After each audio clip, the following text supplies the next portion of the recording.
Halo teman-teman semuanya, kembali lagi di video Darmawan Media. Video kali ini kita akan bahas yang lebih ringan-ringan lagi ya. Karena kita akan bahas tentang saham, emas, atau reksadana. Pilih investasi yang cocok buat kamu. Oke, teman-teman.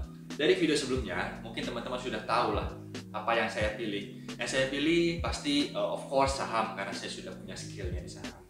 Tapi buat pemula, pilih emas, reksadana, atau saham, atau obligasi, atau beli dolar, investasi di mana.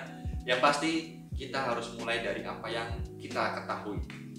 Jangan pernah beli sesuatu hal yang tidak kamu ketahui. Jangan pernah beli kucing dalam karung. Karena apa? Karena mencari uangnya susah. Karena teman-teman menyadari kan, mencari uang, menyisihkan uang itu susah. Jadi jangan dibuang ke laut dengan cuma-cuma. Kalian harus berpikirlah itu yang kalian beli itu benar apa enggak, menghasilkan atau enggak, akan memberi timbal balik atau enggak. Jangan asal beli, kalian jangan ikut-ikutan. Jangan membuang uang Anda dengan cuma-cuma, teman-teman. Kalian harus belajar dulu. Jadi kalau saya boleh advice, yang pertama saya beli adalah emas waktu itu. Untuk tipe beginner ya, beginner pemula banget yang masih levelnya masih pelajar, masih mahasiswa, ya jangan langsung ingin cepat kaya lah. Lebih santai aja investasi untuk mengamankan nilai uang aja dulu di emas. Kalian bisa ikut program pegadaian di nabung emas, emas batangan ya, jangan emas perhiasan. Itu beda, bukan investasi. Kalau emas perhiasan itu ada biaya administrasi dan produksi, jadi nilainya beda dengan yang emas batangan. Jadi yang saya maksud adalah emas logam mulia. Jadi kalian investasi lah di situ.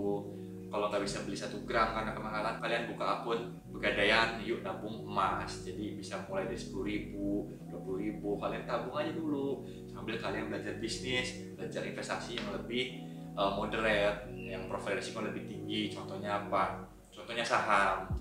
Jadi ketika kalian sudah punya modalnya dari menabung emas, kalian likuiditas, lalu masukin ke saham, kalian bisa lebih cepat naiknya.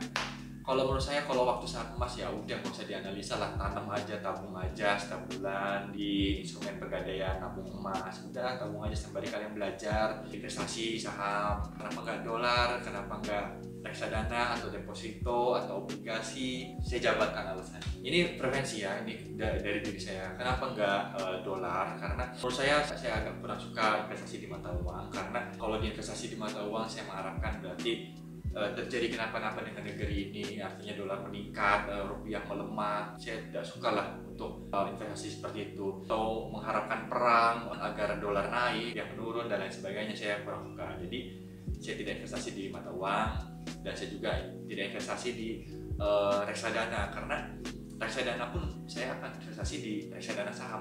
Toh untuk apa saya investasi di reksadana saham kalau saya bisa analisa dan punya skill langsung untuk beli sahamnya sendiri. Jadi saya nggak mau mengeluarkan uang lagi nih buat bayar manajer investasi.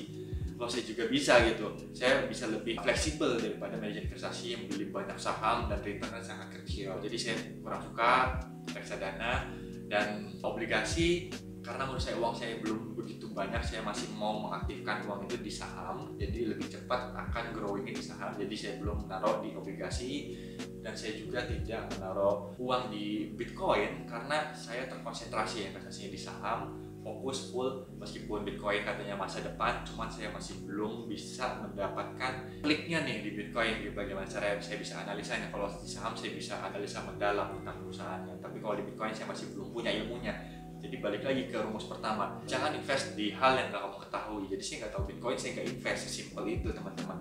Ya udah seperti itu teman-teman. Jadi saya hanya investasi di saham, yang awalnya investasi di emas. Dan kenapa sekarang nggak investasi di emas? Ketika saya memiliki modal yang cukup dan saya rasa itu modalnya harus aktif lebih cepat, saya rasa saat ini bukan permainan saatnya untuk defensif, tapi untuk menyerang, untuk membesar modal.